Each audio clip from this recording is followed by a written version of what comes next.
Finally জিদ্দার যেদিন ঘুম ভাঙলো সেদিন আমি যথারীতি বিজি। তো যাই হোক, হঠাৎ করে একটা আপডেট পেলাম, তো মনে হলো এইমাত্র ফিরলাম। তো যাই হোক, বাকি সমস্ত কাজ সেরে আগে ভাবলাম না ভিডিও করি। তো দুটো ব্যাপার নিয়ে কথা বলবো। একটা সাকিব খানের একটা পোস্টার এসছে আজকে, দরদ বলে সিনেমাটার। আর অপরদিকে আজকে বুমেরাঙের কিন্তু আমরা রিলিজ ডেট অফিসিয়াল ভাবে জেনে গেছি। সঙ্গে একটা মোশন পোস্টার টাইপের একটা জিনিস এসছে, তো কেমন লাগলো সেটা নিয়ে বেসিক্যালি কথা বলবো। তো যাই হোক, চ্যানেলটা যদি নতুন হয়ে থাকো চ্যানেলটাকে অবশ্যই সাবস্ক্রাইব করে দিও and get the bell icon. তো চলো ভিডিও শুরু করা যাক। তো প্রথমে যদি আমি কথা বলি দরদ নিয়ে, এই সিনেমাটা নিয়ে একটা এক্সাইটমেন্ট আমার অবশ্যই ছিল। তার কারণ হচ্ছে এসকে মুভিসের হয়ে সাকিব খান আবার ফিরছে। যদিও এখানে যে বিরাটভাবে সফল সাকিব খান তা কখনোই নয়। যদিও শিকারি সিনেমাটা প্রথম যখন এসেছিল একটা ক্রেজ তৈরি করতে পেরেছিল, নবাব সিনেমাটা মোটামুটি মানে চলেছিল, কিন্তু তারপর যেগুলো এসেছিল সেরকম বিজনেস কিন্তু করতে পারেনি। কিন্তু এই কাজটা কেন জানি না, দেখে মনে হচ্ছে যে হ্যাঁ, এটা কিছু একটা হতে পারে। সাকিব খানের লাস্ট সিনেমা প্রিয়তমা, যেরকমভাবে প্রডিউসার ফিগার আমরা জানতে পেরেছি তাদের বক্স অফিসে দুর্দান্ত একটা বিজনেস করেছে, সেখানেও সাকিব খানের লুক নিয়ে রীতিমতো চর্চা হয়েছিল, নানা রকম লুক ছিল। তো আজকে দরদের যে ফার্স্ট লুক এলে, প্রথম কথা এটা তো প্যান ইন্ডিয়া রিলিজ হচ্ছেই, মানে হিন্দি, মালায়ালাম, কান্নাড়, তামিল, তেলেগু সমস্ত ভাষাতে রিলিজ করছে। সেটা একটা বিরাট বড় অবশ্যই একটা অ্যাচিভমেন্ট বাংলাদেশি সিনেমার জন্য। সাকিব খানের হাত ধরে একটা বিরাট বড় অ্যাচিভমেন্ট হচ্ছে। হিন্দিতেও নাকি বড় কোনো জায়গা থেকে কি নাকি ডিস্ট্রিবিউশন করা হবে। তো যাই হোক, ভালো হোক এটাই চাইবো। এবং অনন্য মামুনের আগে এর আগে আমি সেইভাবে যে কাজ দেখেছি তা নয়, তবে একটা আশা রয়েছে, কারণ ফার্স্ট লুকটা কিন্তু বেশ আমার ইমপ্রেসিভ লেগেছে। সাকিব খানকে আমার দারুণ লাগছে, রক্তাক্ত মুখ নিয়ে দাঁড়িয়ে রয়েছে, হাতটা এরকম পুরোপুরি রক্তাক্ত হয়ে রয়েছে। এবং চারপাশেও পোস্টারটার যে ডিজাইনটা খুব সুন্দর হয়েছে, কিন্তু ভাল লাগছে দেখে। তো যাই হোক, ফার্স্ট লুকটা যেরকম হওয়া উচিত, যেরকম একটা ফার্স্ট লুক দেখে একটা ভাইবস কাজ করবে, দেখে যে না এই কাজটা কিছু একটা হবে, দেখবো, এই ফিলটা কিন্তু দিচ্ছে। মানে ভাল লাগছে, সাকিব খানকে ভাল লাগছে। এবং সাকিব খানের পরপর যে কাজগুলো রয়েছে, তুফান বলি, দর্দ বলি, পরপর বেশ কিছু ভালো ভালো কাজ রয়েছে। আশা করবো ভালো হবে, প্রত্যেকের কাছে এখানেও রিলিজ করবে। আমি তো চাইবো এই সিনেমাটা ইন্ডিয়ার বাংলাদেশে একই দিনে রিলিজ করুক, আমরা অবশ্যই দেখতে যাবো।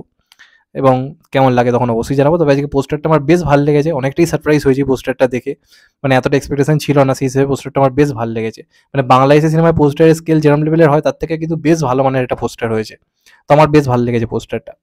আর নেক্সট যেটা নিয়ে কথা বলবো সেটা হচ্ছে বুমেরাঙের রিলিজ ডেট আজকে জানা গেছে। তো আমরা বহুদিন ধরে চাইছিলাম জিদ্দা কিছু জানাক কিছু জানাক, এবং আজকেও আমি হাল ছেড়ে দিয়েছিলাম যে আজকেও কোনো আপডেট আসবে না। তো এই একটু আগে জিদ্দা একটা মোশন মানে ভিডিও ছেড়েছে, এবং সেটা আমার খুব ভালো লেগেছে। কারণটা কি, বিজিএমটা প্রপারলি দুর্দান্ত হয়েছে, যেহেতু সিনেমাটা সাইফাই ঘরানার কাজ না। তো সেই কারণে ওই জনরাটায় যেরকম ধরনের মিউজিক ইউজ করা থাকে, এবং যেহেতু এটা বাচ্চাদের জন্য সিনেমাটা খুব ভালো হতে চলেছে যেটুকু যে জানা যাচ্ছে। তো এই সব কিছুর কিন্তু মিক্সচার রয়েছে মিউজিকটার মধ্যে। এবং জিদ্দাকে পেছন থেকে দেখানো হচ্ছে একটা সায়েন্টিস্টের লুকে, হেভি লাগছে জিদ্দাকে, হেভি লাগছে জিদ্দাকে। এবং এই যে কোয়ালিটিটা মেনটেন করা হয়েছে না, লুক অ্যান্ড ফিলটা দুর্ধর্ষ হয়েছে। একটা বাংলা সিনেমার মোশন পোস্টার মনেই হচ্ছে না। মানে একটা কোয়ালিটি মেনটেন করেছে। হ্যাঁ, টাইম হয়তো নিয়েছে, কিন্তু টাইমটা নিয়ে তারা কিন্তু একটা ভালো কোয়ালিটি আমাদের কিন্তু মানে দেখালো যে হ্যাঁ, এতটা টাইম নিয়েছে এর জন্য। কারণ এর যে অ্যানাউন্সমেন্টটা যেভাবে করা হয়েছে, ওই ডাইরেক্ট একটা পোস্টার ছেড়ে দিলাম রিলিজ ডেট সহ, এরকম জিনিস কিন্তু করেনি। পেছন থেকে জিদ্দার একটা শর্ট নিয়েছে, এবং সেটাকে খুব ভালো টেকনোলজির মাধ্যমে রিলিজ ডেটটা ঘোষণা করেছে। তো এই সিনেমাটা রিলিজ করছে হচ্ছে 10th মে।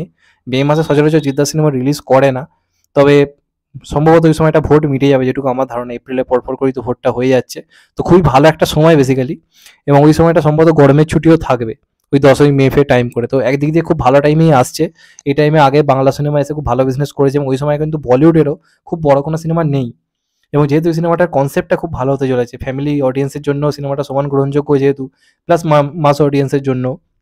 তো সেই কারণে একটা কিন্তু অডিয়েন্স ওই সময় থাকবে যারা তখন মানে বেসিক্যালি ছুটিতে হলিডেতে রয়েছে। তো রিলিজ ডেটটা আমি বলবো ভালো, খুব ভালো সিদ্ধান্ত যে ঈদটা অঙ্কুশকে একা ছেড়ে দেওয়া হলো।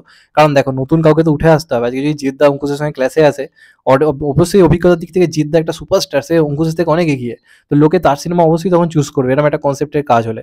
তো এই যে বোঝাপড়াটা নিজেদের মধ্যে করা, কারণ অন্যান্য প্রোডাকশন হাউসগুলো থেকে সব কথা ধারে কাছেই আসে না। দেবদা হয়তো আগে সিনেমা করার সঙ্গে তাও সিনেমা রিলিজ ডেট করে দিচ্ছে। তো এই যে সমঝোতাটা করলো, কারণ জিদ্দার কিন্তু ঈদ রেকর্ড খুব ভালো, কিন্তু তা সত্ত্বেও এটা অঙ্কুশের মানে এতে কথা ভেবে এই যে ক্লাসটা এড়িয়ে গেল, এটা খুব ভালো সিদ্ধান্ত। কারণ আমরা সবাই জানি জিদ্দা সিনেমা ওই সময় এলে ভালো চলবে। তো এটা একটা সঠিক সিদ্ধান্ত নেওয়া হয়েছে। অঙ্কুশকেও একা ছেড়ে দেওয়া হলো, জিদ্দাও একা আসছে। তো যাই হোক, ফাইনালি এটা খুবই ভালো সিদ্ধান্ত। এবং দেখা যাক ফাইনালি কেমন হয়। অ্যানাউন্সমেন্ট ভিডিওটা আমার বেশ ভালো লেগেছে, 10ই মে রিলিজ করছে। দেখা যাক কেমন চলে, আশায় রইলাম কাজটা নিয়ে। তবে এবার চাইবো যে মাঝে মধ্যে কিছু মানে আপডেট আসতে থাকুক এটা নিয়ে। এই আজকে ঘোষণা করে, কারণ এই যে বুমেরাঙের কিছু একটা এলো মানে অ্যানাউন্সমেন্টের 1 বছর পরে, এটা একটা রেকর্ড। মানে এতদিন পরে কে আনে ভাই। তো এবার আজকে ঘোষণা করার পর এবার যদি এপ্রিলের শেষ দিক করে অ্যানাউন্সমেন্ট শুরু, এটা ভুল হবে। আমি চাইবো মোটামুটি এপ্রিল মাস জুড়েই সিনেমাটা মোটামুটি একটু, একটু করে প্রমোশন স্টার্ট হয়ে যাক। ক্যারেক্টার পোস্টার আনা হোক এক, এক করে। তাহলে ব্যাপারটা খুব ইন্টারেস্টিং হবে। কারণ অনেক অভিনয় করেছে এতে। তো সেই হিসেবে একেকটা পোস্টার যদি আনা হয় সিনেমাটা নিয়ে হাইপ থাকবে। যেমনটা খাদান করছে। দেখবেন এক, এক করে আনছে সবাইকে লুক আনছে। এটা আই থিংক বেটার আইডিয়া হবে।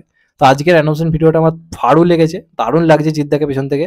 এরকম প্রথমবার জিদ্দাকে একটা এরম ধরনের ক্যারেক্টার প্লে করতে দেখবো। এরম একটা সাই-ফাই ঘরানার কাজ যেটা বাংলায় কখনো হয়নি এবং এরম ধরনের অ্যানাউন্সমেন্ট ভিডিও খুব একটা আসেনি। এই ঘরানার কাজ যেগুলো হয়েছে।